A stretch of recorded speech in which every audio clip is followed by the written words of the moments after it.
저는 윤서진 34살 고등학교 국어교사예요. 남편과 결혼한 지 7년 겉보기엔 행복한 삶을 살고 있죠. 남편은 외과 의사 37살 병원에서 꽤 잘 나가는 편이라 주변에선 부러움의 대상이에요. 아침이면 저는 학생들 수업을 준비하고 남편은 수술 스케줄을 챙기며 바쁘게 움직입니다.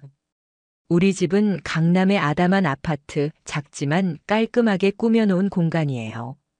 예전엔 남편이 퇴근하면 함께 밥을 먹고 드라마를 보거나 책 이야기를 나누곤 했어요. 솔직히 이런 일상이 평생 이어질 줄 알았습니다. 그런데 최근 몇 달 뭔가 이상하더라고요. 남편의 퇴근이 점점 늦어졌어요. 예전엔 8시면 집에 들어왔는데 요즘은 10시, 심지어 11시가 넘어가기도 했습니다. 처음엔 병원 일이 바빠서 그런가 했어요. 외과 의사니까 당직도 많고 응급수술도 잦으니까요. 여보, 오늘 좀 늦었네? 물으면 남편은 피곤한 미소를 지으며 수술이 길어져서 그래라고 대답했어요. 그 목소리에 짜증은 없었지만 어딘가 어색한 느낌이 들었습니다. 가슴이 살짝 철렁했던 건 남편이 휴대폰을 자꾸 숨기기 시작했다는 거예요. 예전엔 소파에 폰을 아무렇게나 던져놓고 샤워하러 갔는데 요즘은 화장실 갈 때도 꼭 챙겨가더라고요. 어느 날 저녁 남편이 샤워하는 동안 폰이 진동했어요. 무심코 화면을 봤는데 잠금 화면에 알림이 떠 있었습니다. 백소희라는 이름과 함께 오늘 고마웠어요 라는 메시지. 순간 심장이 빠르게 뛰었어요. 백소혜? 병원 동료인가? 왜 이렇게 친근한 말투지? 그날 밤 남편이 잠든 후 천장을 바라보며 생각했어요. 내가 너무 예민한 걸까? 의사 생활이 바빠서 그런 거겠지. 그래도 그 이름 백소희 자꾸 머릿속을 맴돌았습니다. 다음 날 아침 남편은 평소처럼 커피를 마시며 출근 준비를 했어요. 오늘 좀 바빠? 물었더니 그는 웃으며 늘 똑같지 뭐라고 대답했죠. 그 미소가 예전만큼 따뜻하게 느껴지지 않았어요. 학교에 출근해서도 마음이 무거웠습니다. 수업 중에 학생들과 시를 읽으며 잠시 잊으려 했지만 쉬는 시간엔 자꾸 그 메시지가 떠올랐어요. 그러다 대학 시절 친하게 지내던 대학 선배인 김현수 선생님을 교무실에서 만났어요. 현수 선배는 같은 학교에서 사회를 가르치는 교사인데 늘 다정하게 챙겨주는 스타일이죠. 서진아, 무슨 고민 있어? 얼굴이 좀 안 좋아. 그의 말에 괜히 뜨끔했어요. 아, 그냥 좀 피곤해서요. 얼버무리며 웃었지만 마음 한구석엔 불안이 자리 잡고 있었죠. 집에 돌아와 저녁을 준비하면서 남편에게 물어볼까 고민했어요. 하지만 괜히 물었다가 싸움이 될까 망설여졌습니다. 남편은 여전히 다정했고 저녁엔 같이 설거지를 하며 농담도 했으니까요. 그래, 내가 너무 예민한 거야. 그렇게 스스로를 다독였습니다. 하지만 그날 밤 남편이 잠든 사이 그의 폰이 또 진동하는 소리를 들었을 때 무언가 잘못되고 있다는 직감이 강하게 들었어요. 그 소리가 마치 앞으로 닥칠 폭풍을 예고하는 듯 했죠. 그 주말 남편은 병원에서 새 프로젝트를 맡았다며 바쁘다고 했어요. 여보, 이번엔 마케팅팀이랑 협업해야 해서 정신없을 거야. 그의 말에 고개를 끄덕였지만 마음이 불편했어요. 마케팅팀. 백소희라는 이름이 떠오르더라고요. 혹시 그 여성이 새로 입사한 직원일까? 궁금했지만 괜히 캐묻다 예민한 사람 될까봐 입을 다물었죠. 대신 조용히 지켜보기로 했습니다. 월요일 아침 남편이 출근한 뒤 그의 재킷을 정리하다 이상한 걸 발견했어요. 주머니에서 병원 행사 초대장이 나왔는데 백소의 이름이 적혀 있더라고요. 순간 가슴이 철렁했습니다. 왜 남편 주머니에 이게 있지? 초대장은 다음 주 금요일 강남역 근처 호텔 세미나 초대장이었어요. 직원의 초대장이 왜 여기 있는 걸까? 의문이 커졌지만 아직 확실한 증거는 없었죠. 학교에서도 그 생각이 머리를 떠나지 않았어요. 수업 중 윤동주 시를 읽다가 문득 멍해졌어요. 별을 노래하는 마음이라던 구절이 지금 제 마음과 너무 달랐어요. 점심시간 교무실에서 현수 선배가 다가왔어요. 서진아, 요즘 왜 이렇게 멍해? 무슨 일 있지? 그의 눈빛이 진지했어요. 아, 그냥 집에서 좀 신경 쓸 일이 있어서요. 얼버무리며 웃었지만 현수는 조용히 커피를 건넸어요. 뭐든 말해. 나라도 도울게. 그 말이 따뜻했지만 아직 털어놓을 용기가 없었어요.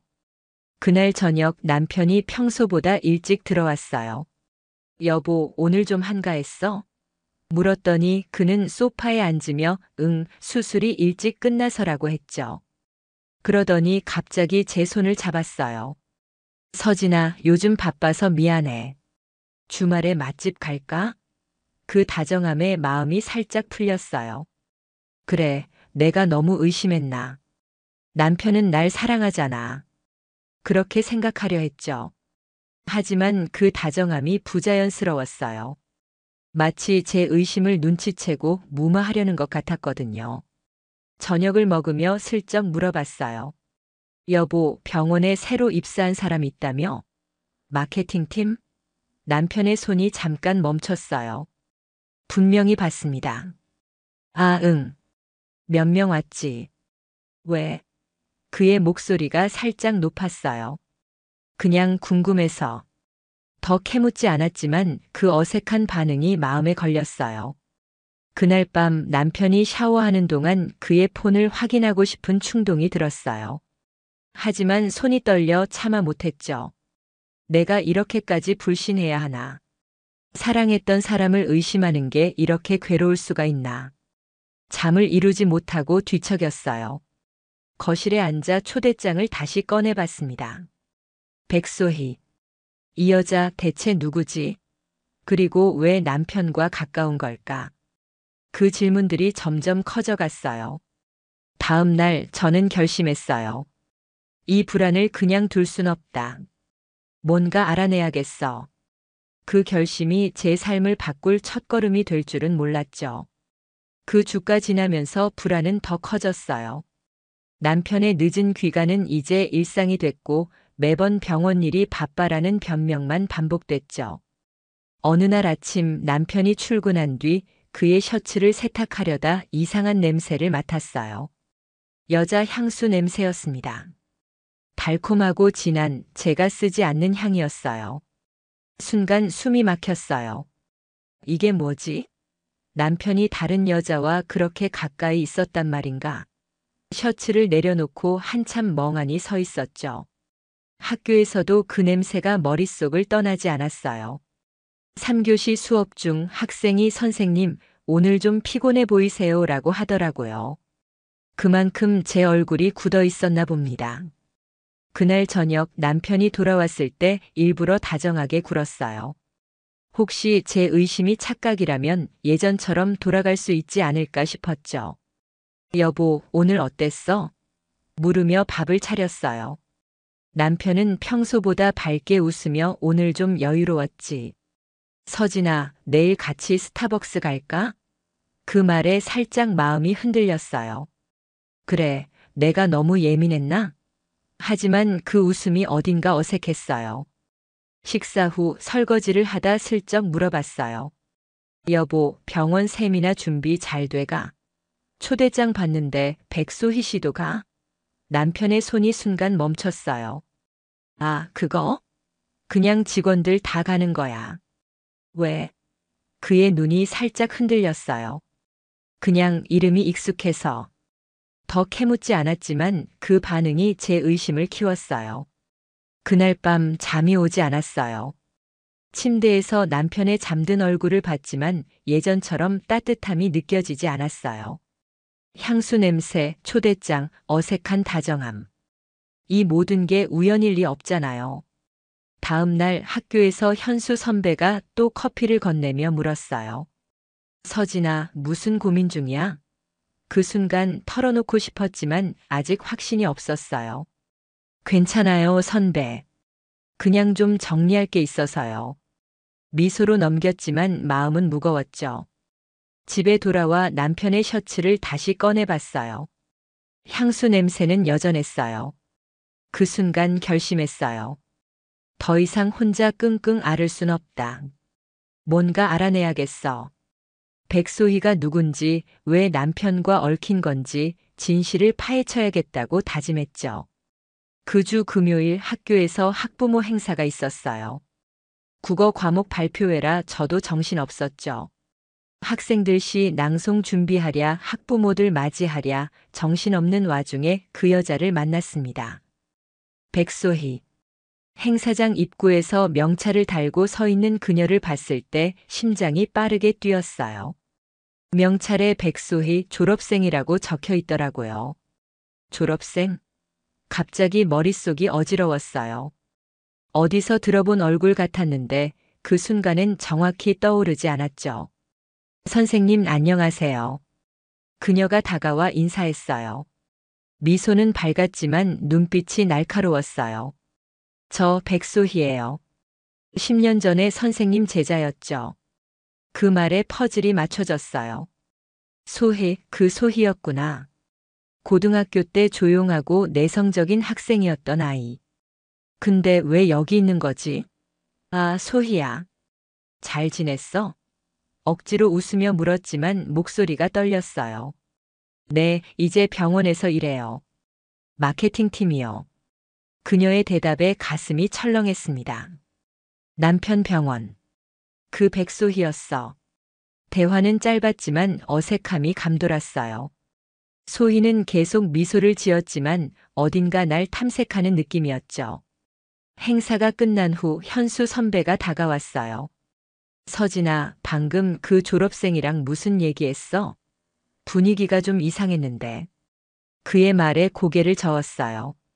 그냥 옛날 제자래요. 우연히 만났어요.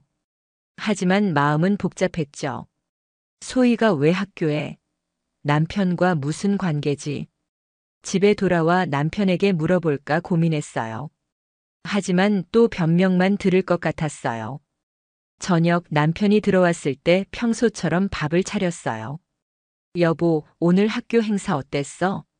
그가 물었지만 그의 목소리가 어쩐지 건성 같았어요. 그냥 바빠서 정신없었지. 대충 대답하며 그의 표정을 살폈죠. 소희 얘기를 꺼낼까 망설이다 결국 입을 다물었어요. 아직은 때가 아닌 것 같았거든요. 그날 밤 잠이 오지 않았어요. 소희의 얼굴, 그 미소, 남편의 늦은 귀가, 향수 냄새. 모든 게 얽혀 머릿속이 하얗게 됐어요. 소희가 내 제자였다니. 그 사실이 더 불안하게 했어요. 우연일까? 아니면 뭔가 더 있는 걸까? 다음 날 학교에서 현수 선배가 물었어요. 서진아, 요즘 왜 이렇게 초조해 보여? 그의 걱정 어린 눈빛에 잠깐 흔들렸지만 괜찮아요, 선배. 그냥 좀 피곤해서요라고만 했어요. 행사장에서 만난 소희의 모습이 자꾸 떠올랐어요. 그녀가 병원에서 일한다는 말, 그 눈빛. 뭔가 숨기고 있는 것 같았어요. 그 순간 결심이 단단해졌어요. 그냥 두고 볼 순 없다. 남편과 소혜, 무슨 관계인지 알아내야겠어. 그 결심이 어떤 진실을 끌어낼지 그땐 감도 잡히지 않았죠. 소희를 만난 후 옛 기억이 떠올랐어요. 10년 전 소희는 내 반 학생이었죠. 조용하고 눈에 띄지 않는 아이였어요. 문학 동아리에 들어와 시를 좋아한다고 했지만 친구들과 잘 어울리지 못했어요. 가끔 왕따 소문이 돌기도 했는데 그땐 제가 젊은 교사라 정신없어서 깊게 신경 쓰지 못했죠. 그 기억이 지금 이렇게 불쑥 떠오를 줄은 몰랐어요. 소희가 남편과 얽혔다니 우연이라고 보기엔 너무 이상했어요. 그 주말 남편은 또 늦게 들어왔어요. 여보, 오늘 무슨 일 있었어? 물었더니 그는 피곤한 얼굴로 병원 세미나 준비 때문에 정신없었어라고 했죠. 그의 재킷에서 또 그 향수 냄새가 났어요. 순간 분노가 치밀었지만 꾹 참았어요. 증거가 필요했거든요. 다음 날 아침 남편이 출근한 뒤 그의 서랍을 뒤졌어요. 그러다 작은 메모지를 발견했어요. 소희, 금요일 7시 강남역 카페라고 적혀 있더라고요. 순간 온몸에 전율이 흘렀어요. 이게 뭐지? 정말 둘 사이에 뭔가 있는 거야? 학교에 가서도 마음이 무거웠어요. 수업 중 학생들이 시를 낭송하는데 귀엔 아무것도 안 들어왔어요. 점심시간 현수 선배가 교무실에서 다가왔어요. 서진아, 요즘 왜 이렇게 넋놓고 있어? 진짜 무슨 일 있지? 그의 목소리가 진심이었어요. 선배, 혹시 백소희 기억나요? 10년 전 졸업생. 현수는 잠시 생각하더니, 아, 그 조용한 애? 왜? 라고 했어요. 그냥 최근에 만났는데 좀 이상해서요. 더 말할까 고민했지만 아직은 때가 아닌 것 같았어요. 그날 저녁 남편에게 메모지 얘기를 꺼낼까 고민했어요. 하지만 괜히 변명만 들을 것 같았죠. 대신 병원 세미나 초대장을 다시 꺼내봤어요. 소혜 이름 옆에 작은 하트 표시가 있더라고요. 순간 머릿속이 하얗게 됐어요. 이게 우연일 리 없잖아요. 남편과 소혜 분명 뭔가 있어. 그날 밤 남편이 잠든 사이 그의 폰을 확인하려 했지만 비밀번호가 바뀌어 있었어요. 가슴이 찢어지는 느낌이었죠. 내가 믿었던 남편이 이렇게 멀게 느껴질 수가 있나. 다음 날 학교에서 옛 연락처를 뒤졌어요. 소희의 동창 중 한 명이 아직 연락이 닿더라고요. 조심스레 물어봤어요. 소희가 요즘 병원에서 일한다던데 잘 지내? 답장이 왔어요. 네, 근데 좀 달라졌어요. 예전엔 조용했는데 지금은 좀 화려해졌죠. 그 말이 더 불안하게 했어요. 소희는 어떤 사람으로 변한 걸까? 그리고 왜 남편과 얽힌 걸까? 그 질문들이 날 괴롭혔어요. 그 금요일 결심을 실행에 옮겼어요. 메모지에 적힌 강남역 카페 7시가 마음을 짓눌렀죠. 남편에게는 학교 서류 정리 때문에 늦을 거라고 했어요. 여보, 괜찮아. 나도 오늘 바빠라며 그는 별일 아니라는 듯 웃었죠. 하지만 그 미소가 날 더 불안하게 했어요. 오후 6시 강남역 근처 스타벅스에 도착했어요. 모자와 마스크로 얼굴을 가리고 구석 자리에 앉았습니다. 심장이 쿵쿵 뛰었어요. 7시가 되자 남편이 들어왔어요. 그리고 바로 뒤 소희가 따라 들어왔습니다. 순간 세상이 무너지는 느낌이었습니다. 둘은 자연스럽게 테이블에 앉았고 소희가 남편 손을 살짝 잡는 걸 봤어요. 숨이 막혔어요. 이게 정말 현실인가? 남편은 웃으며 소희와 대화했고 그 모습은 연인처럼 다정했죠. 떨리는 손으로 폰을 꺼내 사진을 찍었어요. 증거가 필요했으니까요. 하지만 가슴은 이미 찢어지고 있었어요. 카페를 나와 차에 앉아 한참을 멍하니 있었어요. 머릿속이 하얗게 됐죠. 내가 사랑했던 남편이 내 제자와 저를 배신하고 있었다니. 집에 돌아와도 그 장면이 눈앞에 맴돌았어요. 남편이 10시쯤 들어왔을 때 평소처럼 행동하려 애썼어요. 여보, 오늘 힘들었어? 그의 목소리가 너무 태연해서 분노가 치밀었죠. 응, 좀 바빠서. 대답하며 그의 눈을 피했어요. 그날 밤 잠이 오지 않았어요. 사진을 다시 보며 눈물이 흘렀어요. 소희의 미소, 남편의 다정한 표정. 이게 어떻게 된 일일까? 내가 뭘 잘못한 걸까? 다음 날 학교에서 현수 선배가 또 걱정스레 물었어요. 서진아, 진짜 괜찮아? 얼굴이 너무 안 좋아. 선배, 그냥 좀 힘들어요. 차마 다 말할 순 없었지만 그의 따뜻한 눈빛에 마음이 흔들렸어요. 증거는 확보했지만 마음은 갈피를 못 잡았어요. 남편에게 따질까? 아니면 더 지켜볼까? 혼란 속에서 한 가지 확실해졌어요. 이 배신을 그냥 넘길 순 없다. 뭔가 해야겠다고 다짐했죠. 다음 날 아침 남편을 마주하는 게 고역이었어요. 평소처럼 커피를 타며 여보, 오늘 바빠? 라고 묻는 그의 목소리가 거짓으로 들렸죠. 더 이상 참을 수 없었어요. 여보, 어제 강남역 카페에서 뭐 했어? 떨리는 목소리로 물었어요. 남편의 얼굴이 순간 굳더니 이내 어색한 미소를 지었어요. 뭐? 그냥 동료랑 셈이나 얘기했지. 왜? 그 태어난 거짓에 분노가 치밀었어요. 백소희랑 손잡고 내 말이 끝나자 그의 눈이 흔들렸어요. 서진아, 오해야. 아무것도 아니야. 남편이 급히 변명했지만 사진을 꺼내 보여줬어요. 순간 그는 말을 잇더니 무릎을 꿇었어요. 미안해, 서진아. 잠깐 흔들렸어. 다 끝났어, 진짜야. 그의 눈물에 잠깐 마음이 흔들렸지만 그 말이 진심인지 의심스러웠어요. 끝났다고? 언제부터였어? 다그쳤지만 그는 고개만 숙였어요. 가슴이 찢어지는 아픔이 밀려왔죠. 그날 학교에서 정신없는 하루를 보냈어요. 수업 중에도 남편의 말이 머릿속을 맴돌았어요.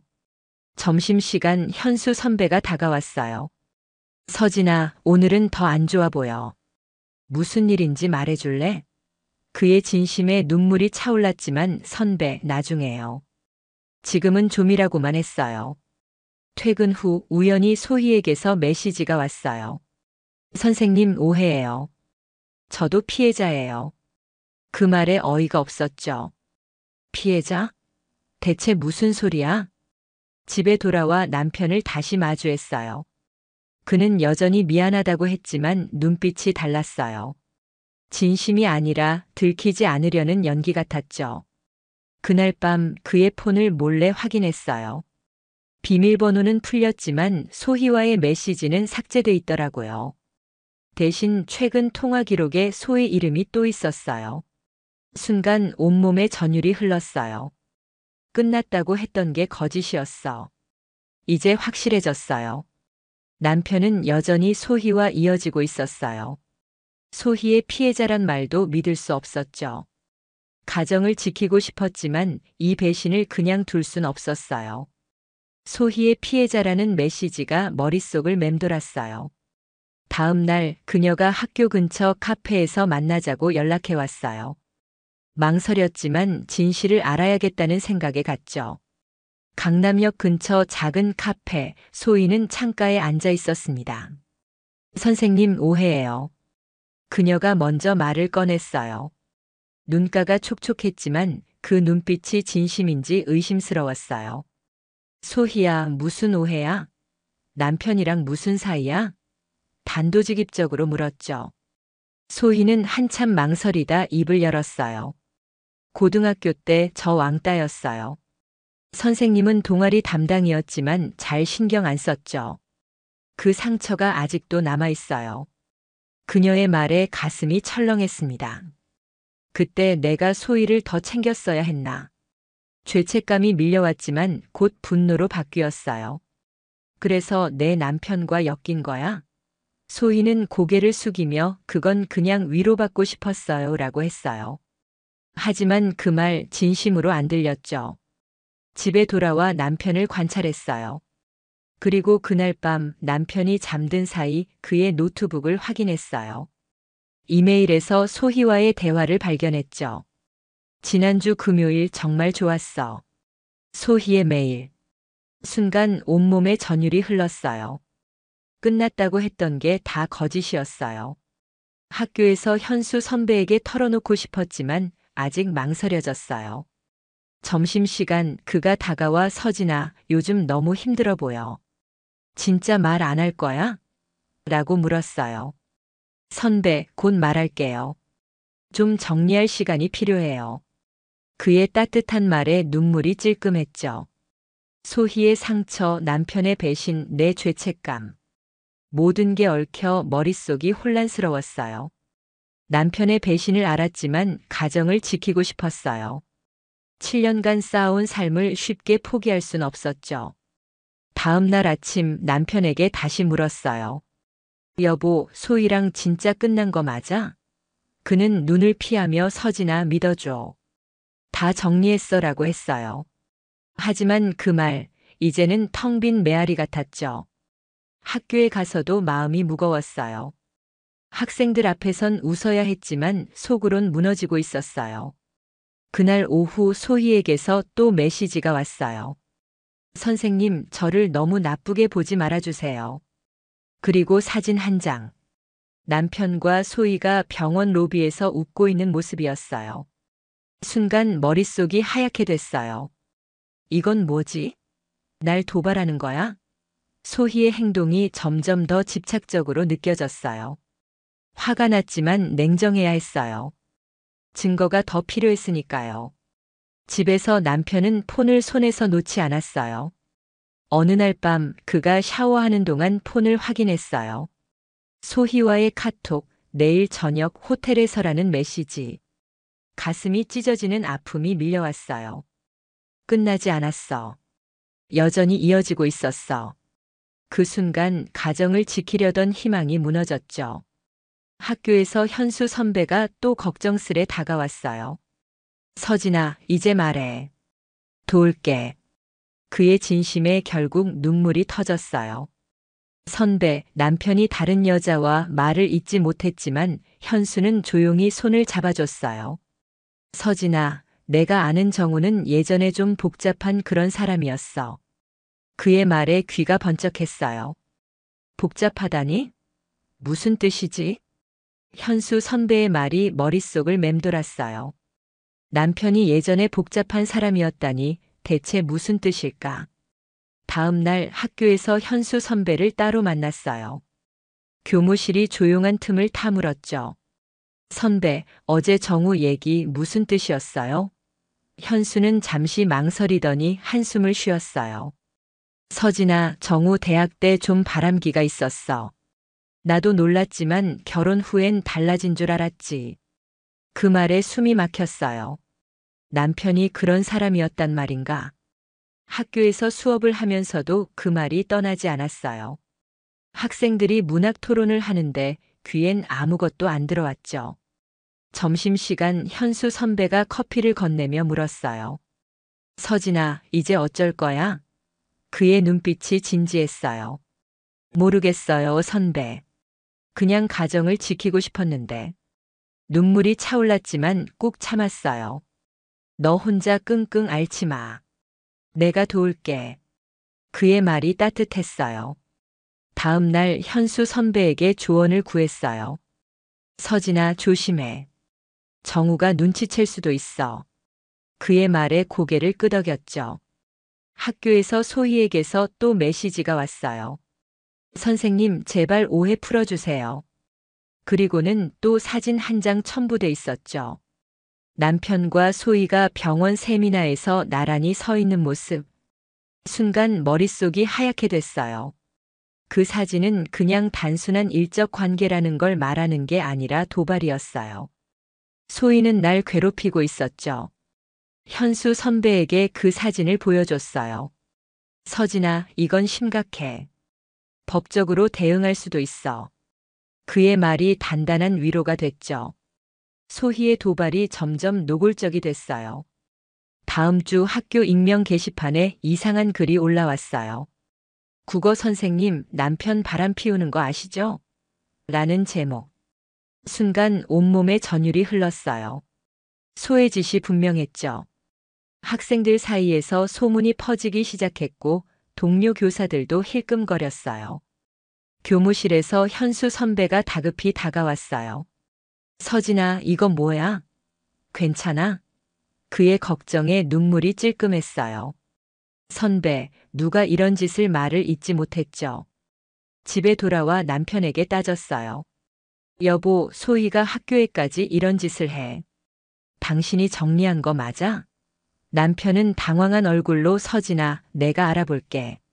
진짜 몰랐어라고 했지만 그 눈빛이 믿음직스럽지 않았어요. 그날 밤 소희에게 메시지를 보냈어요. 왜 이러는 거야? 멈춰. 답장은 간단했어요. 선생님, 저도 아파요.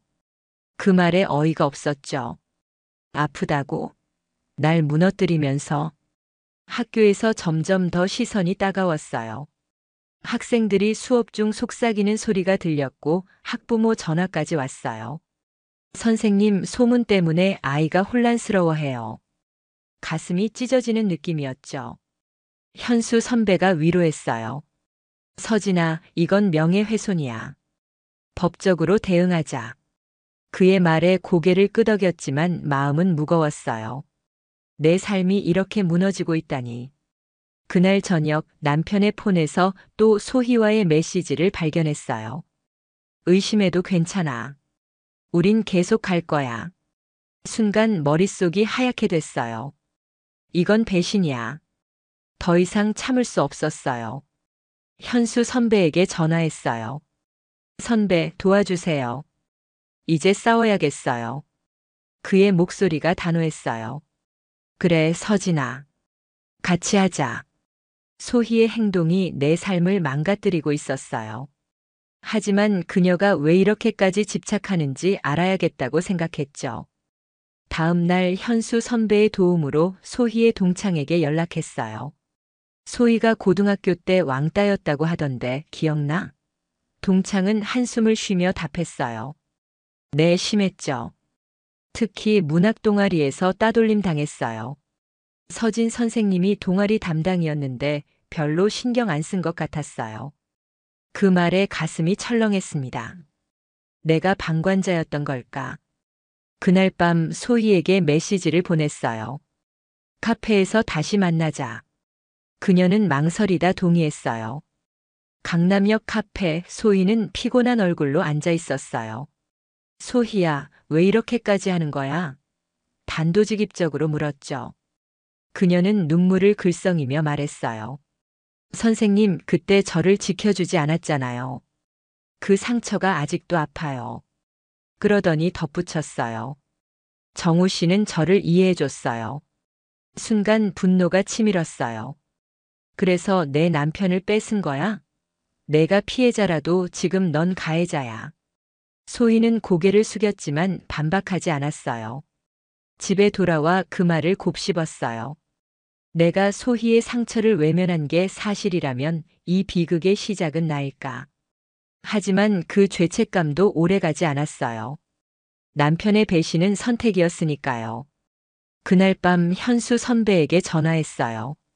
선배, 소희가 저를 원망하고 있어요. 하지만 이건 정당화될 수 없죠? 그는 단호히 답했어요. 서진아, 과거는 과거야. 지금 소희는 널 공격하고 있어. 다음 날 학교에서 또 소희의 메시지가 왔어요. 선생님, 그때 왜 저를 안 봐주셨어요? 첨부된 사진은 남편과 소희가 호텔 로비에서 나오는 모습. 순간 머릿속이 하얗게 됐어요. 이건 끝내야 해. 현수 선배와 상의해 결정적 증거를 모으기로 했죠. 선배는 친구 중 사설 탐정을 아는 사람을 소개해줬어요. 다음 날 탐정에게 남편과 소희의 동선을 부탁했어요. 며칠 뒤 탐정이 연락했어요. 강남 호텔에서 두 사람이 만나는 영상을 찍었어요. 심장이 쿵쿵 뛰었어요. 영상을 받아보는 순간 온몸에 전율이 흘렀어요. 남편과 소희가 호텔 로비에서 손을 잡고 들어가는 모습. 소희의 미소, 남편의 다정한 눈빛. 가슴이 찢어지는 아픔이 밀려왔죠. 이건 더 이상 부정할 수 없는 증거였어요. 현수 선배에게 영상을 보여줬어요. 서진아, 이걸로 충분해. 이제 움직이자. 그의 목소리가 단단했어요. 학교에서 수업을 하면서도 그 영상이 머릿속을 떠나지 않았어요. 학생들이 시를 낭송하는데 귀엔 아무것도 안 들어왔죠. 점심시간 현수 선배가 다가왔어요. 서진아, 변호사 알아봤어. 상간자 소송도 가능해. 그의 말에 결심이 굳어졌어요. 집에 돌아와 남편을 마주했지만 아무 말도 하지 않았어요. 그날 밤 영상을 백업하고 증거를 정리했어요. 사진, 메시지, 이메일 그리고 이 영상. 모든 게 남편과 소희의 배신을 증명했어요. 현수 선배에게 전화했어요. 선배, 이제 시작해야겠어요. 그는 단호히 답했어요. 그래, 서진아. 내가 곁에 있을게. 그 말이 큰 힘이 됐죠.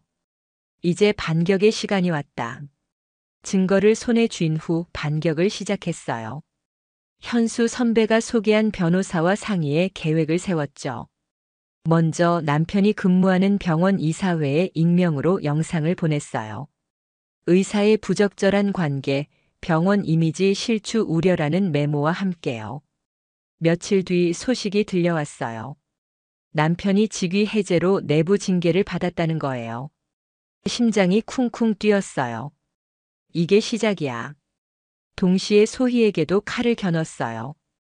그녀가 일하는 병원 마케팅팀에 윤리 위반 신고를 했죠. 영상과 메시지를 첨부해 직원의 부적절한 행동이라고 제보했어요. 곧 소희의 계약 해지 소식이 들려왔어요. 하지만 그걸로 끝이 아니었죠.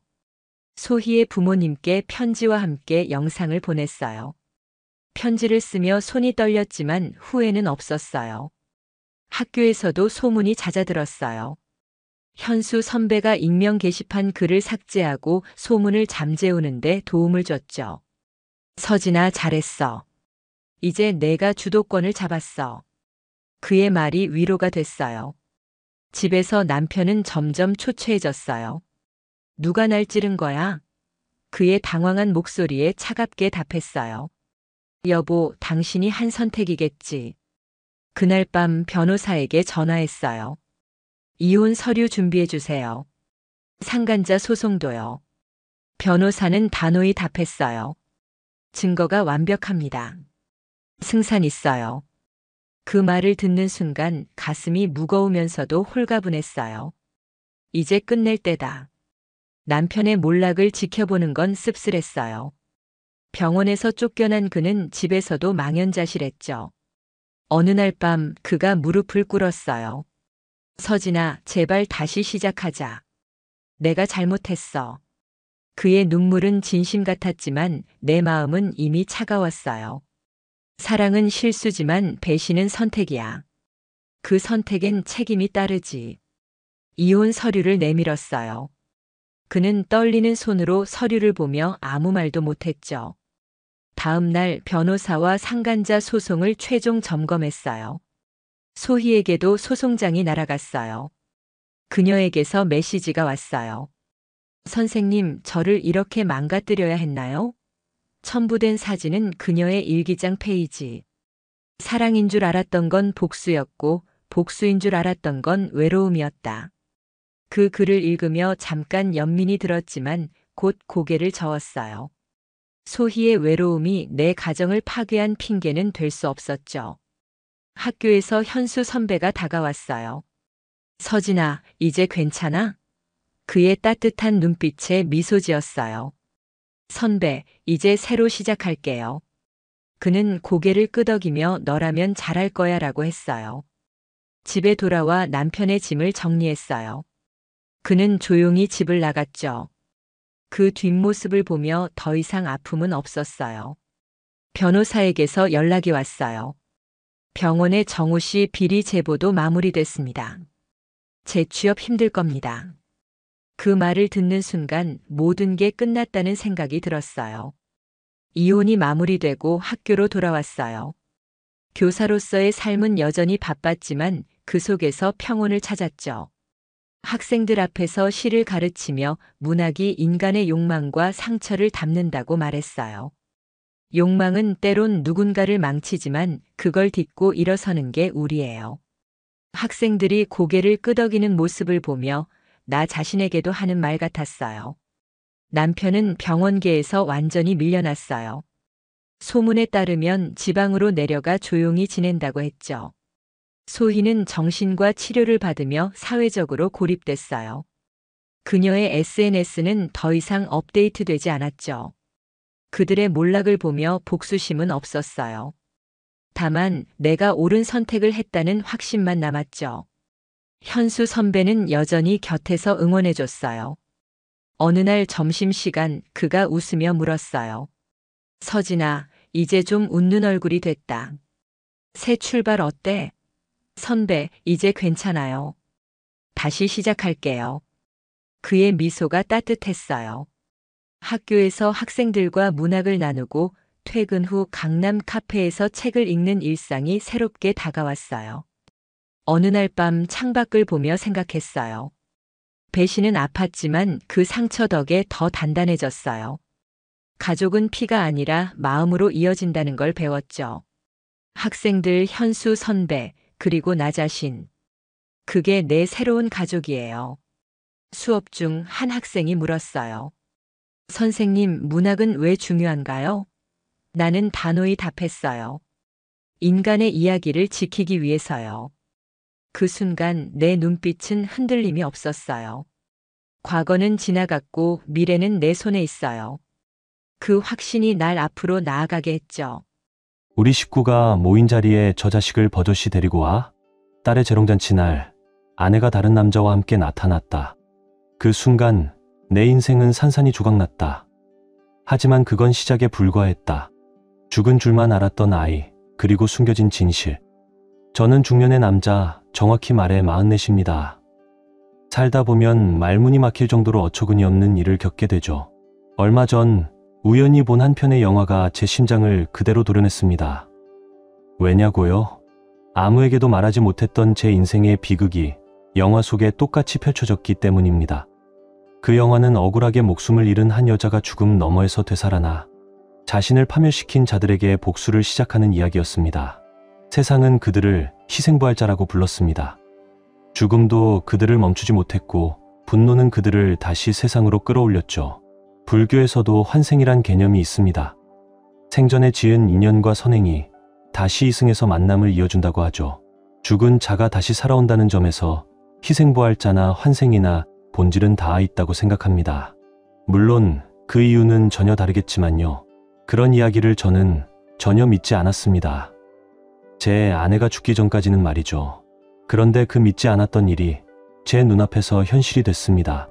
그토록 사랑했던 가족을 정말 말도 안 되는 방식으로 다시 만나게 됐습니다. 죽었던 사람이 다시 살아 돌아왔습니다.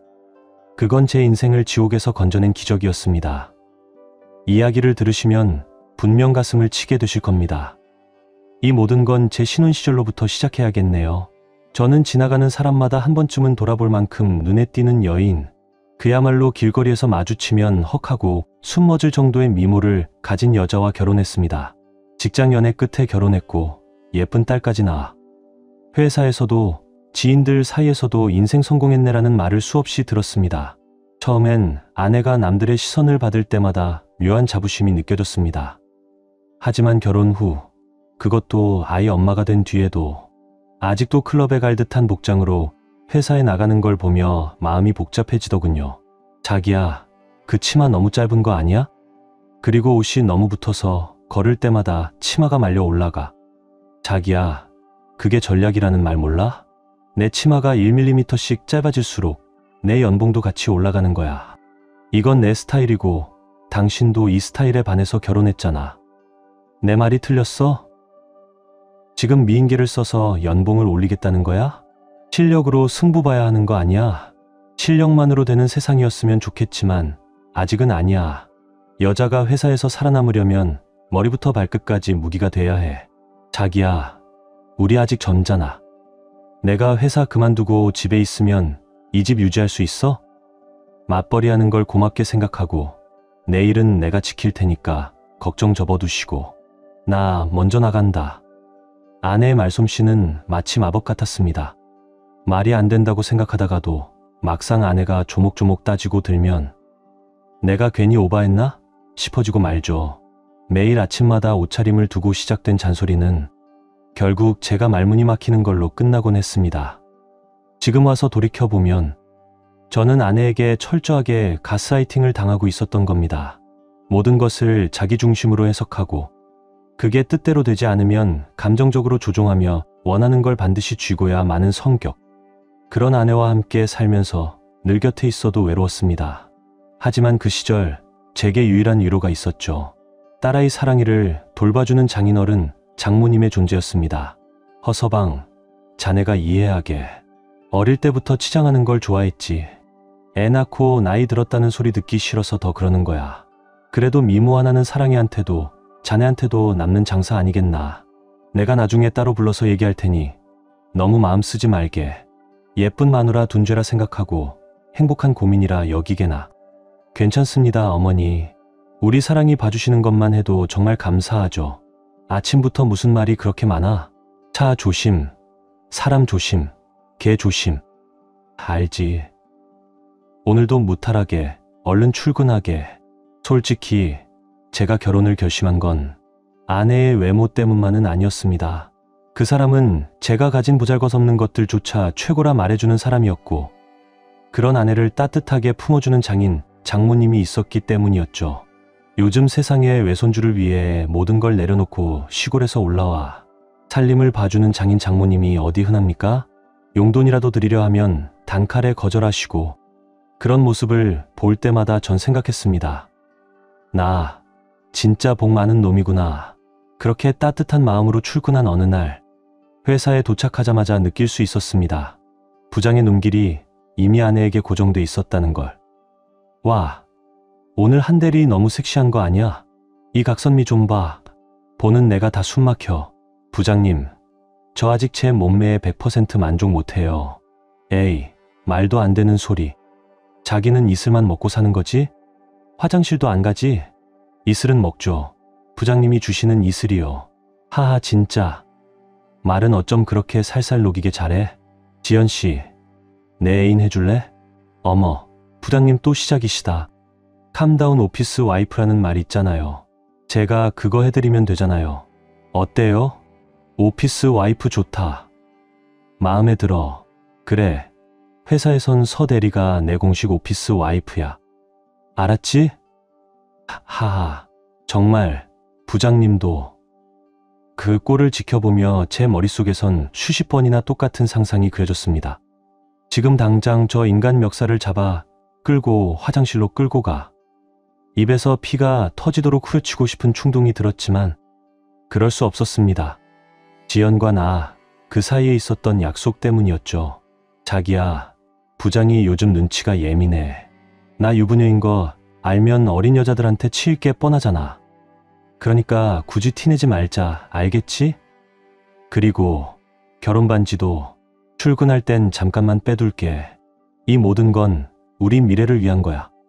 당신도 이해해 줄 수 있지? 우리의 핑크빈 미래라니. 내 앞에서 딴 남자에게 오피스 와이프 노릇을 하고 있으면서 같은 회사, 같은 사무실에서 남편이 뻔히 보고 있는데도 그건 시작부터 잘못된 게임이었습니다. 사내 연애로 조용히 결혼식을 올리고 회사 사람 한 명 부르지 않았던 것도 모두 다 그녀의 계산이었죠. 겉으로는 미스로 남고 싶었던 겁니다. 그 사실을 알고 있는 사람은 회사에서 단 한 명, 제 친구이자 유일하게 제가 마음 놓고 말할 수 있는 동기였습니다. 야, 너 벨도 없냐? 부장이 하는 짓 보면 스킨십만 안 했지. 거의 성희롱이잖아. 아니다. 그것도 아니지. 재수 씨도 그냥 받아치잖아. 이쯤 되면 둘이 합의하고 노는 거지. 재수 씨 단속 좀 해라. 진짜 큰일 난다. 지연이도 어쩔 수 없는 거야. 일 욕심 많고 유부녀 티나면 일감 다 빠질 수도 있으니까 그러는 거지. 우린 문제 없어. 알아서 조심하고 있어. 그런데 넌 그렇게 생각해도 회사 남자들 재수 씨 몸 메우는 눈빛 못 봤냐? 어쩔 땐 내가 점퍼 벗어서 다리 가려주고 싶다니까. 구라나, 내가 직접 겪어봐서 아는데 여자는 마음이 진짜 한순간이다. 능력 있고 돈 있고 잘 나가는 남자 앞에선 그냥 버스 갈아탄다. 내 말 흘려듣지 말고 명심해. 솔직히 그 말 하나도 틀린 게 없었습니다. 제일 속상한 건 결국 저 자신이었습니다. 매일 아침 무거운 마음으로 회사를 향해도 집에 돌아오면 또 너무나 예쁜 아내가 기다리고 있었으니까요. 아내로선 문제투성이었지만 적어도 딸아이 앞에서는 좋은 엄마였습니다. 그게 제 마음을 또 녹였습니다. 울구구 우리 사랑이 잘 있었어요? 맘마도 잘 먹었고요? 엄마 많이 보고 싶었지? 자기야, 사랑이 코에 있는 점 좀 봐봐. 나 닮아서 미인 점도 딱 있어. 어쩜 이렇게 흠잡을 데가 없을까? 우리 공주님, 그럼 우리 딸 미모는 어디 가도 빠지지 않지. 전부 다 자기 닮아서 이렇게 예쁜 거잖아, 그치? 자기야, 우리 사랑이를 위해 진짜 멋진 부모가 되자. 열심히 일해서 좋은 학교도 보내고 여행도 많이 다니고 나중에 시집도 최고로 좋은 데로 두말하면 잔소리지. 우리 사랑이는 복을 타고났으니까 사랑 많이 받고 잘할 거야. 틀림없이. 아이고, 딸 없는 사람들 서러워서 어째 산다냐. 딸 바보들 나셨구만. 사랑이도 내 딸이지만 내 하나뿐인 손녀야. 이렇게 예쁜 건 우리 할미 유전자 덕분도 있는 거지. 그치 하은아? 우리 사랑이가 돌을 맞기 전까지 우리 가족은 웃음이 가득한 그야말로 화목의 상징이었습니다. 하지만 신은 완벽한 행복을 허락하지 않았습니다. 엄마 왜? 어휴, 어떡하냐. 이걸 어째. 무슨 일이야? 왜 그래? 사랑이 왜 울어? 울음소리. 이상한데? 내가 잠깐 화장실 간 사이에 사랑이가 거실장에 부딪혔다고. 뭐? 어디 다쳤어? 눈옆이 찢어졌대. 지금 병원 가는 중이라는데. 그 순간 아내는 제 사무실로 그대로 달려왔습니다. 헐레벌떡 얼굴이 창백했습니다. 자기야, 큰일 났어. 사랑이가 다쳤대. 뭐라고?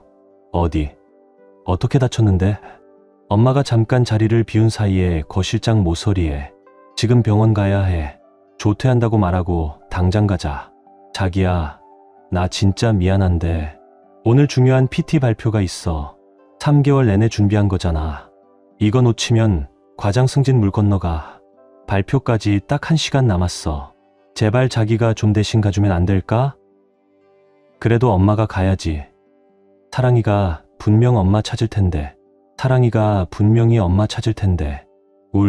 엄마 있잖아. 자기가 가면 괜히 엄마 상처만 더 깊어질 거야. 괜히 감정 상할 말이나 할 테고 그냥 자기가 혼자 다녀와줘. 나 오늘 빨리 퇴근할게. 알았지? 사랑이 잘 부탁해. 과장 승진을 위해 아내가 몇 달을 밤새며 준비해온 걸 누구보다 잘 아는 저였습니다. 하지만 아이가 다쳤는데도 이게 우선순위가 되지 않는다는 건 솔직히 납득하기 어려웠습니다. 그럼에도 불구하고 저는 결국 혼자 병원으로 향했습니다.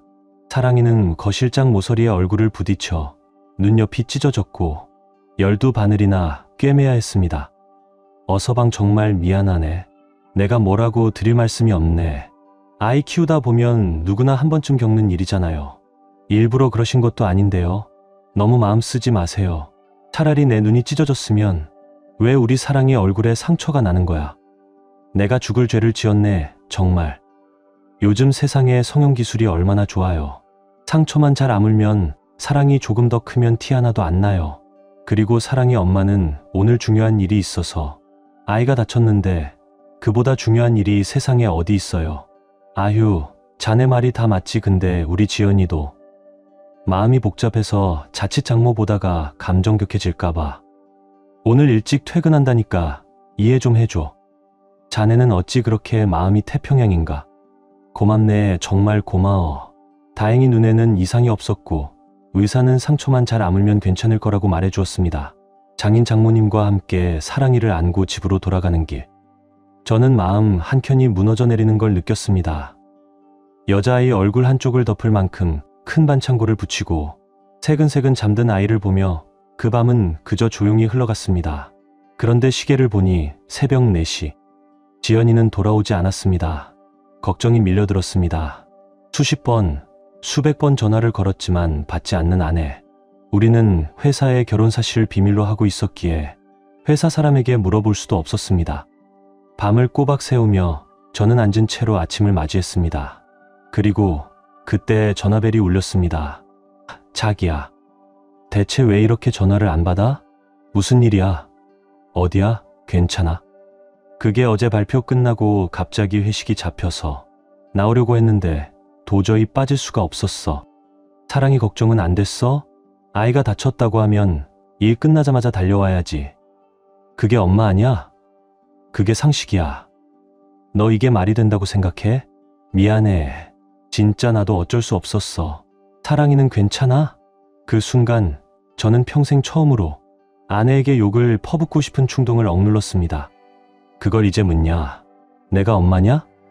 다른 집 남편 같았으면 그 자리에서 폭발했겠지만 저는 그저 부부 사이의 해프닝이라 여겼고 아무 말도 하지 않았습니다. 그런데 아마 그게 문제의 시작이었을 겁니다. 그날 이후로 아내의 퇴근 시간은 점점 늦어졌고 야근, 주말 근무, 출장이 일상처럼 늘어갔습니다. 또 출장이라고? 어쩌겠어. 나밖에 갈 사람이 없는데. 자기야, 이제 자기 위치도 올라갔고 그냥 회사에 우리 결혼한 거 사실대로 말하자. 아이 엄마를 이렇게 자주 출장 보내는 건 말이 안 되잖아. 자기야, 나 과장만 달고 그만둘 거야. 조금만 더 버티자.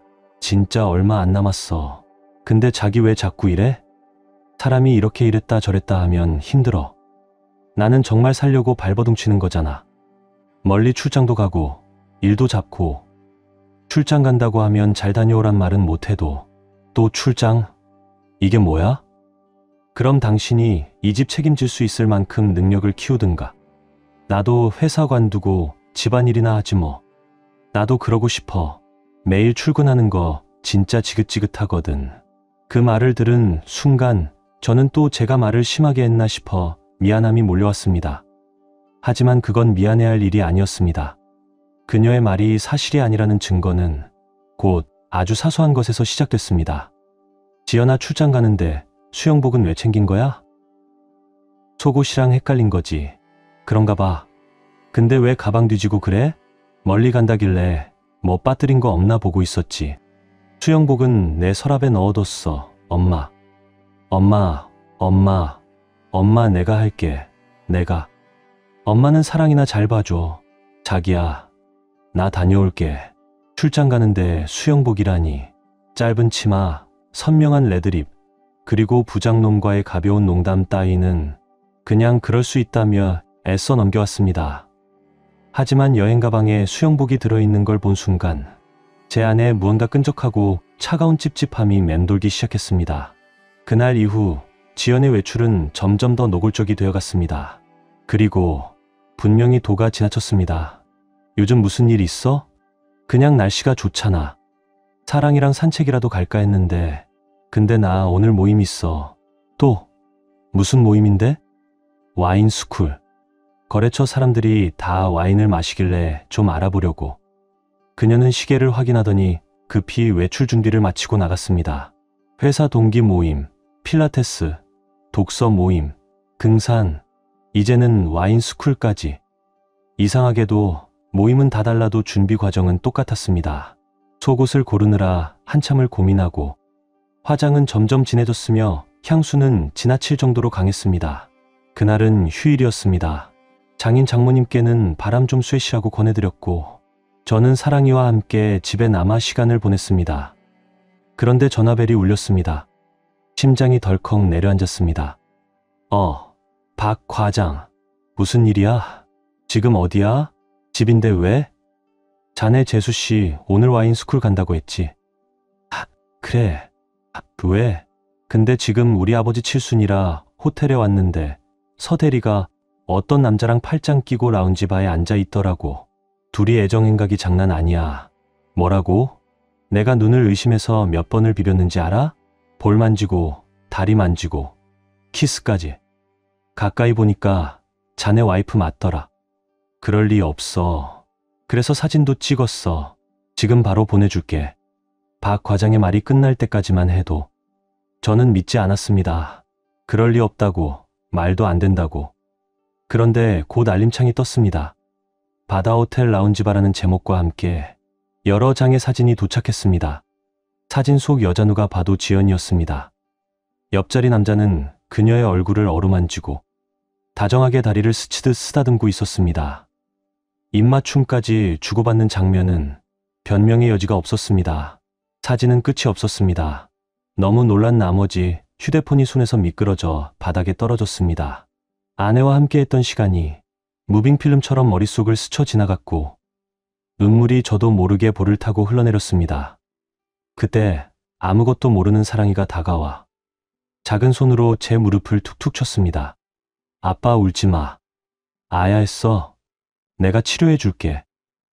후, 5살짜리 딸도 아빠의 눈물 속 슬픔을 느끼고 있었는데 그 아이의 엄마는 다른 남자와 웃고 있었습니다. 하지만 사진 몇 장만으로 모든 걸 확신하고 싶진 않았습니다. 박 과장, 오늘 일은 아무한테도 말하지 마. 내가 좀 더 알아볼게. 모임이라는 이름으로 반복된 외출. 그 발걸음이 어디로 향하는지 직접 확인해야겠다는 생각이 들었습니다. 저는 전자기기 상가를 돌며 초소형 위치 추적기를 하나 구입했고 아내가 잠든 사이 몰래 블랙박스 영상을 복사해 보기 시작했습니다.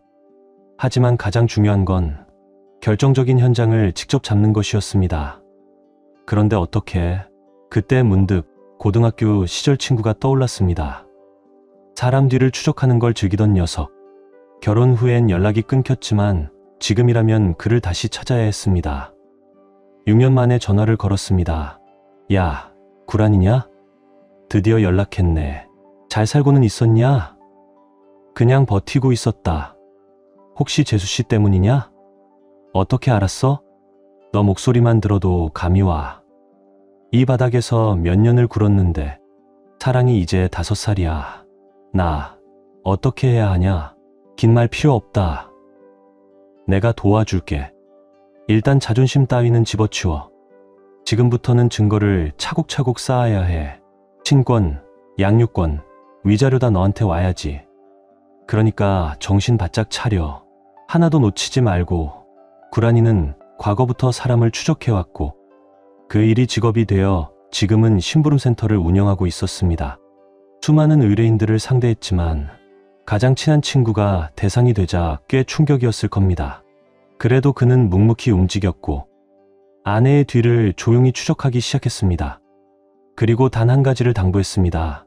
절대 들키지 마. 증거 잡기 전까진 평소처럼 행동해. 특히 사랑이 앞에서는. 분노는 속에서 끌어올랐지만 사랑이 앞에선 좋은 아빠이고 싶었습니다. 그래서 저는 5달 동안 가짜 미소로 하루하루를 견뎌야 했습니다. 그리고 어느 날 밤 구란이는 두꺼운 봉투 하나와 USB를 건넸습니다. 상식아, 내가 이 일 오래 했지만 이건 진짜 아니더라. 이걸로 억울함 풀고 사랑이랑 잘 살아. 그게 내 인생엔 제일 좋은 길이야. 각오가 서면 내가 마지막까지 도와줄게. 힘들면 언제든 연락해. 그날 밤 봉투를 열었습니다.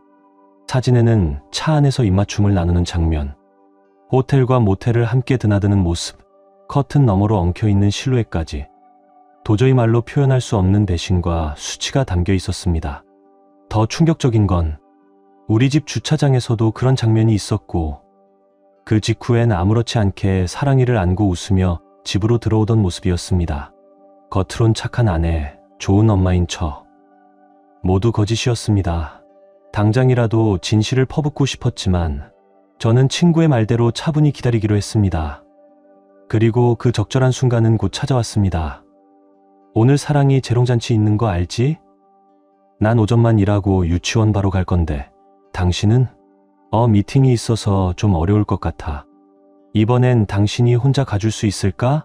아내는 사랑이가 엄마를 찾을지도 모른다는 말에 할머니랑 할아버지도 가시니까 괜찮을 거야 라며 무심히 넘겼습니다.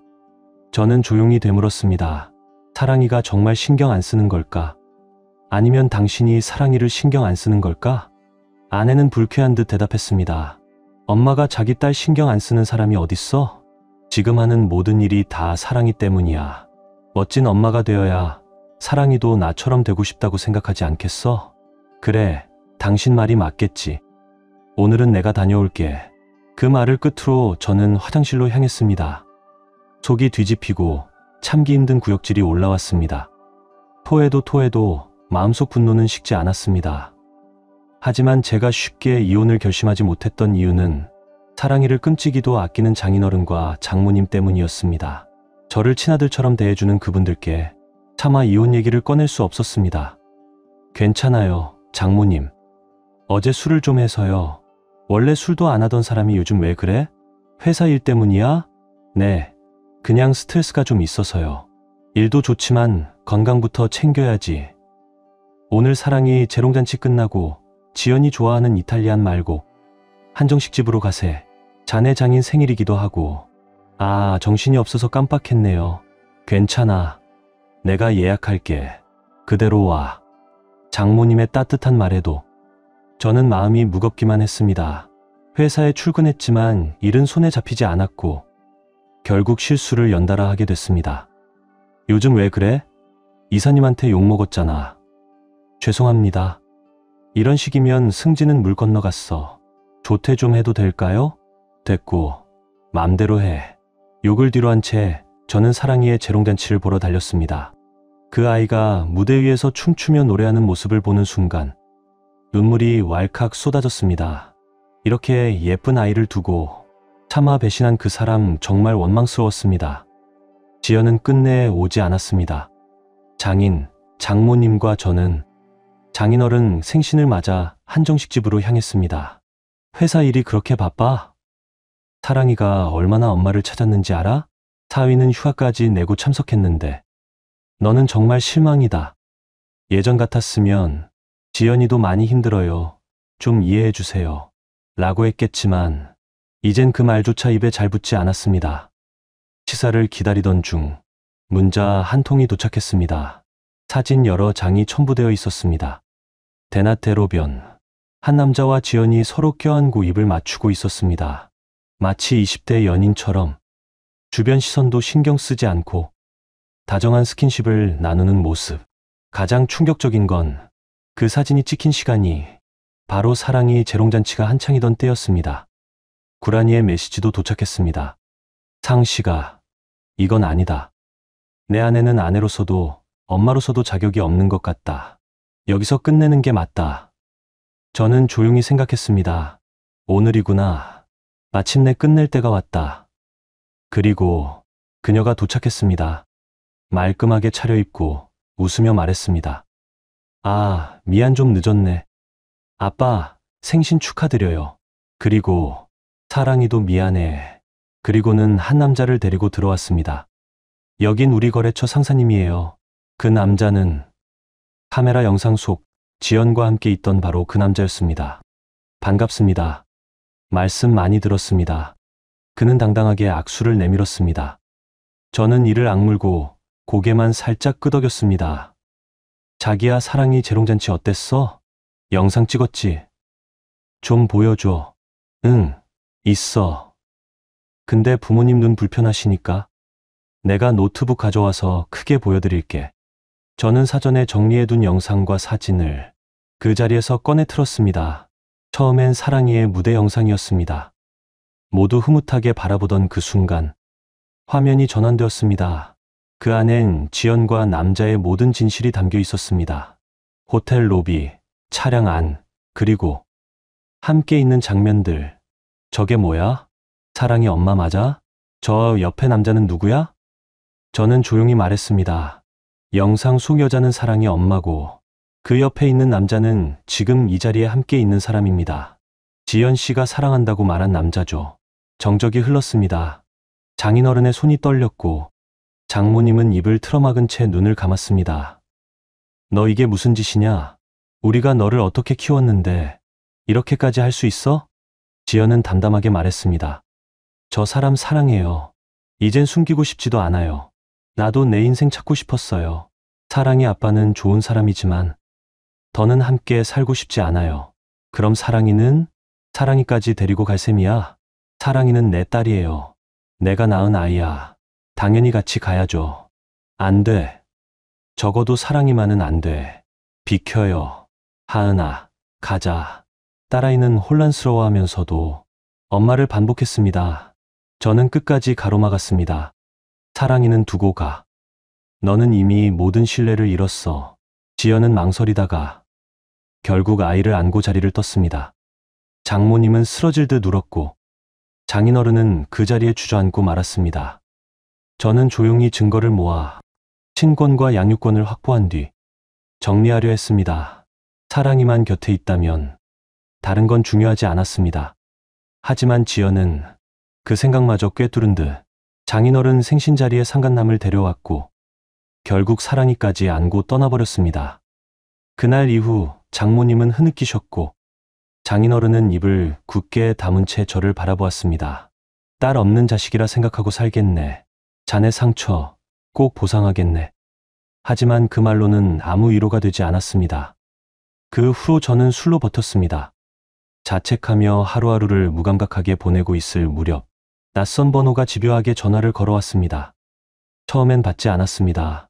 모두와 연락을 끊고 있었으니까요. 하지만 혹시 사랑이에게 무슨 일이, 그 생각에 손이 떨리는 채로 전화를 받았습니다. 여긴 경찰서입니다.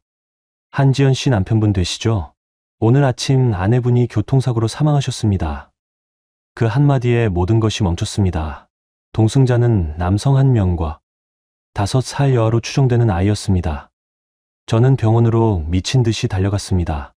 하얀 천 아래 새 구의 시신, 떨리는 손으로 하나씩 확인하며 숨이 멎을 듯한 고통을 삼켜야 했습니다.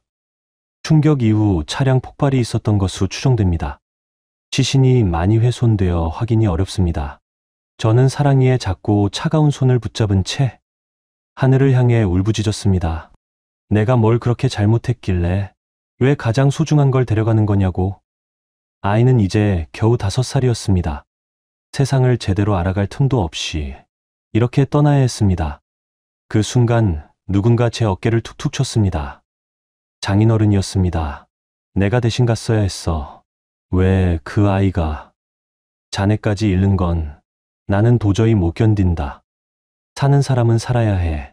내가 자네 살려낼 거야. 죽이고 싶을 만큼 원망했던 아내, 목숨보다 소중했던 딸, 그 둘의 장례를 치른 후 저는 몇 번이고 삶을 포기하려 했습니다. 하지만 죽는 것조차 마음대로 되지 않았습니다. 3개월을 밥도 먹지 않고 거의 시체처럼 살아갔습니다. 진심으로 살아야 할 이유가 없었으니까요. 그러던 어느 날 장인어른이 조심스레 다가오셨습니다. 어서방, 날쌔. 네, 자네한테 더 일찍 가보려고 했는데 자네 장모가 요즘 상태가 많이 안 좋아. 장모님이요? 어디가 편찮으신가요? 장례 치르고 나서 말을 안 해. 부르면 보지도 않고 하루 종일 사랑이 사진만 들여다보고 있어. 죄송합니다. 죄송하긴. 자네가 왜. 내가 죄인이지. 어서방, 자네는 이제 내 아들이나 마찬가지야. 이젠 자네가 정신 차리고 새 출발하기를 바랄 뿐이야. 그렇지 않으면 나도 더는 살아갈 이유가 없어. 장인어른은 고속도로 휴게소에서 작은 편의점을 운영하고 계셨습니다.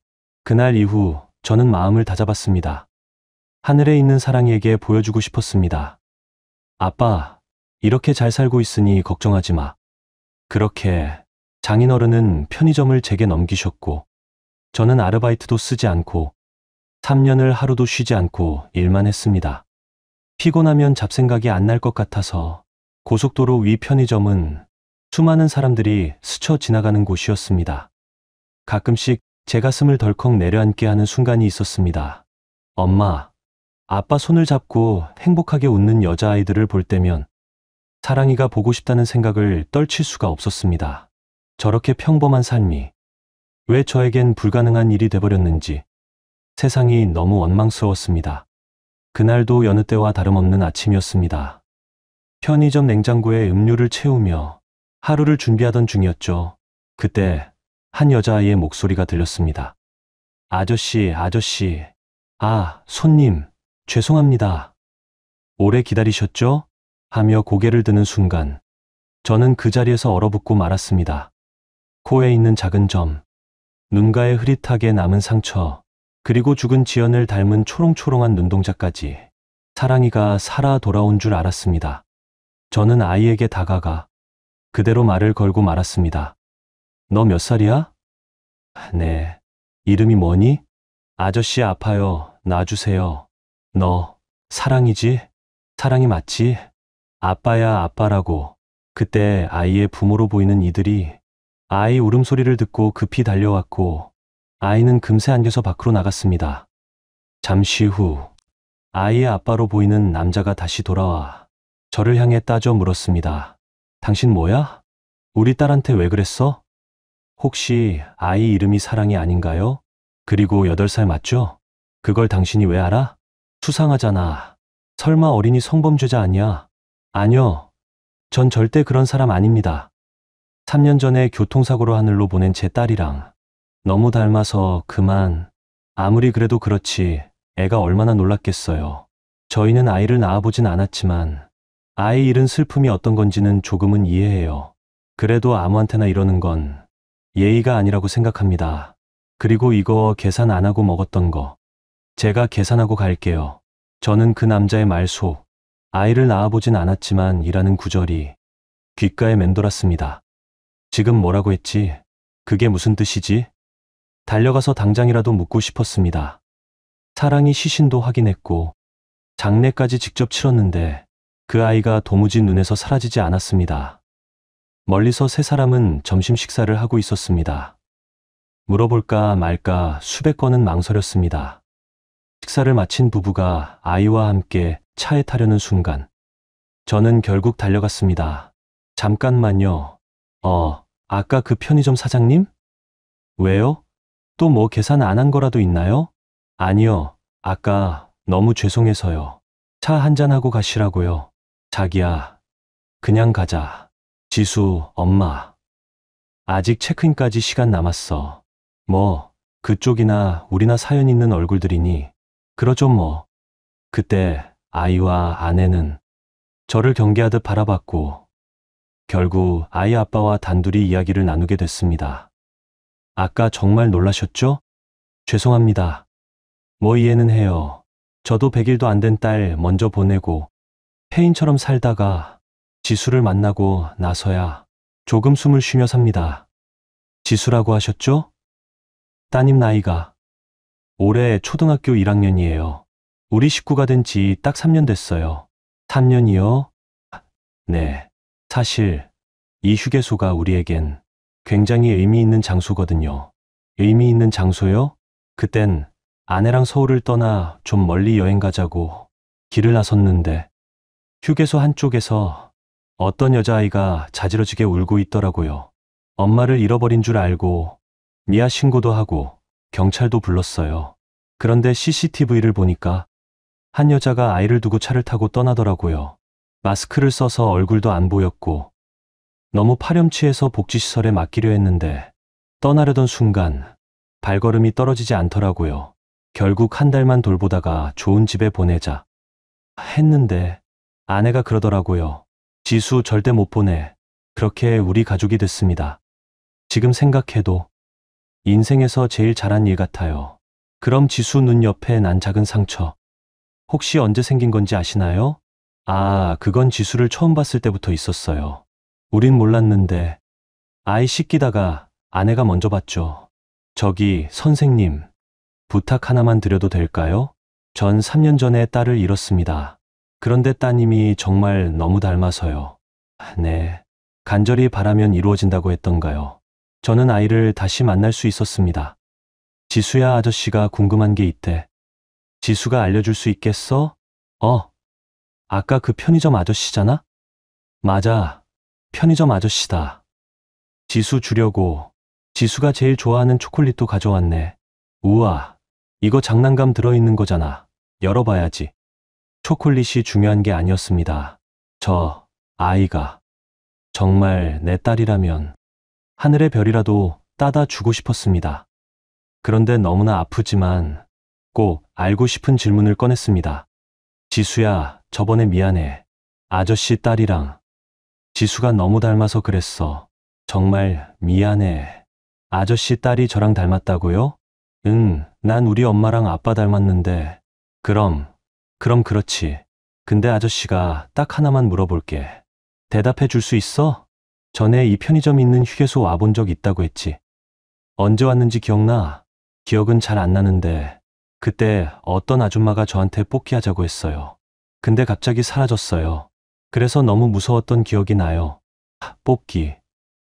사실 이 휴게소 근처에선 3년 전 큰 사고가 하나 있었습니다. 부부로 추정되는 두 남녀와 여자아이. 경찰은 이 사고 차량의 여성이 지수를 이곳에 버리고 간 생모일 가능성이 높다고 했습니다. 뭐라고요? 저는 아이 부모에게 정중히 허락을 구해 지수의 머리카락을 확보해 곧바로 유전자 검사를 의뢰했습니다. 하루, 이틀, 그리고 일주일이 지난 어느 날 결과지가 도착했습니다. 떨리는 손으로 봉투를 열었습니다. 99.9% 일치. 세상에 죽은 줄만 알았던 딸이 살아 있었습니다. 저는 결과지를 들고 지수의 부모님을 찾아갔습니다. 이 아이 제 딸입니다. 놀라움을 감추지 못하는 부부. 시간이 흐른 뒤 그들은 지수에게 사실을 천천히 설명해 주었고, 저는 마침내 사랑이를 다시 만날 약속을 잡을 수 있었습니다. 저는 이 소식을 장인 장모님께 가장 먼저 전했습니다. 서서 사랑이가 살아있다고? 장인어른, 정말이에요. 친자 검사까지 했습니다. 확실히 제 딸이 맞습니다. 지금 사랑이는 어디 있나? 응, 어딨냐고. 사랑이를 만나기로 한 날, 장모님은 휠체어에 몸을 싣고 장인어른과 함께 약속 장소에서 저와 함께 기다리고 계셨습니다. 여보, 사랑이, 할머니, 우리 사랑이가 살아있대. 말 좀 해줘. 제발. 당신이 그토록 사랑한 손녀야. 얼굴 한 번만 봐야지. 그때까지도 장모님은 창밖만 바라보고 계셨습니다. 그런데 장모님이 작게 소리내셨습니다. 그리고 그 순간 카페 문이 열리고 사랑이가 들어왔습니다. 저는 그 순간을 지금도 눈 감으면 생생하게 떠오릅니다. 조심스럽게 걸어오는 사랑이, 그리고 그녀의 첫 마디. 아빠 올 때 아야 했잖아. 내가 치료해줬던 거 기억나? 하은아, 하은아, 하은아. 아빠 기억하지? 단 한순간도 너를 잊은 적이 없어. 재롱잔치 때 아빠가 너 5살이라고 장미꽃 5송이 줬었잖아. 그래, 우리 딸. 이제 아빠가 장미천송이도 만송이도 줄 수 있어. 그 순간 사랑이는 장모님 곁으로 다가가 그녀를 꼭 안아주었습니다. 할머니, 할머니, 할머니, 나 할머니 잊어버린 줄 알았어. 할머니 나 기억나? 할머니. 장모님은 긴 숨을 내쉰 뒤 떨리는 목소리로 말하셨습니다. 우리 손녀야. 우리 손녀. 죽은 줄만 알았던 손녀가 정말로 살아 돌아온 순간, 그건 영화에서도 보기 힘든 기적 같은 일이었습니다. 아내의 외도가 시작된 이후 제 인생은 망가지고 찢겨 회복 불가능한 저주 같은 삶이라 생각했지만, 딸을 다시 만난 순간부터 세상이 무지개처럼 반짝였고 인생이 다시 시작됐습니다. 아빠, 나 기억나는 거 그려봤어. 우와, 우리 사랑이 그림 실력 보통 아닌데? 여긴 할아버지, 여긴 할머니, 그리고 아빠. 그런데 다정이 붙어있는 내 식구의 그림 속 한 여자가 멀리 떨어져 있었습니다. 하은아, 이건 누구야? 엄마. 엄마. 엄마 예뻤잖아. 그림처럼. 그렇게 모진 짓을 했던 엄마였지만 엄마를 예쁘게 그린 착한 우리 딸. 그런데 왜 떨어져 있었을까? 엄마는 이제 내 곁에 없잖아. 그 말을 들은 순간 저는 사랑이를 꼭 안고 펑펑 울고 말았습니다. 못난 부모를 이해해주고 기억해주는 우리 딸. 누구든 사랑하는 가족, 특히 자식을 먼저 하늘로 보낸 사람이라면 한 번쯤은 이렇게 말하고 싶을 겁니다. 다시 살아 돌아오기만 한다면 내 영혼이라도 팔겠다.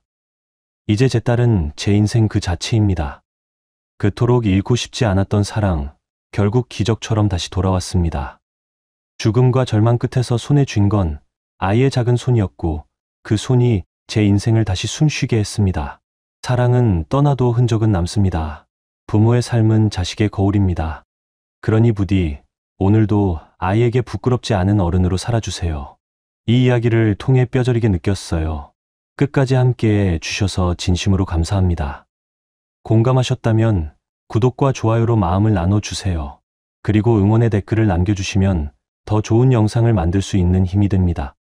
그럼 다음 영상에서 다시 만나 뵙겠습니다.